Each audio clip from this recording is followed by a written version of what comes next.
Samantala, pagpapatibay sa mga kasunduan sa ekonomiya at seguridad ang ilan daw sa tututukan ni Pangulong Duterte sa kanyang pagdalo sa ASEAN Leaders Summit.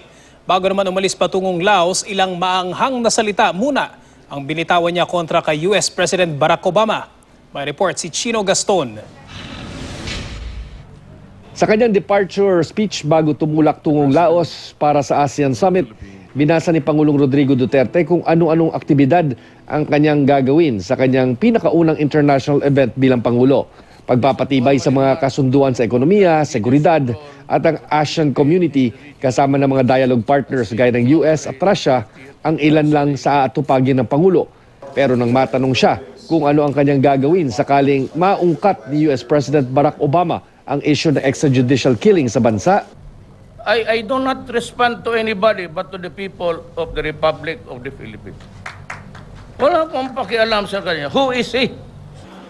Matatanda ang sinabi ng US State Department noon na ang pagsupil sa kriminalidad sa bansa ay hindi dapat salungat sa pagrespeto sa karapatang pantao. Maging ang United Nations nagpahayag na rin ng pagbabahala sa dami ng napapatay sa anti-drug operations ng gobyerno. No, I do not want to pick a quarrel with Obama, but certainly I would not appear to be beholden to anybody. Kung gusto raw ni Obama na sagutin niya ang tungkol sa extrajudicial killings, dapat magpaliwanag din ng US President tungkol sa mga karapatang pantao na nilabag ng Amerika sa kasaysayan, gaya ng pagpatay sa mga American Indian at ang mga Moro sa Mindanao noong panahon ng American occupation. Pagkatapos ng ASEAN Summit, didiretso naman si Duterte sa bansang Indonesia para makipagpulong kay Indonesian President Joko Widodo. Maaring matanong raw ni Duterte kay Widodo ang kaso ni Mary Jane Veloso na hanggang ngayon ay nasa death row.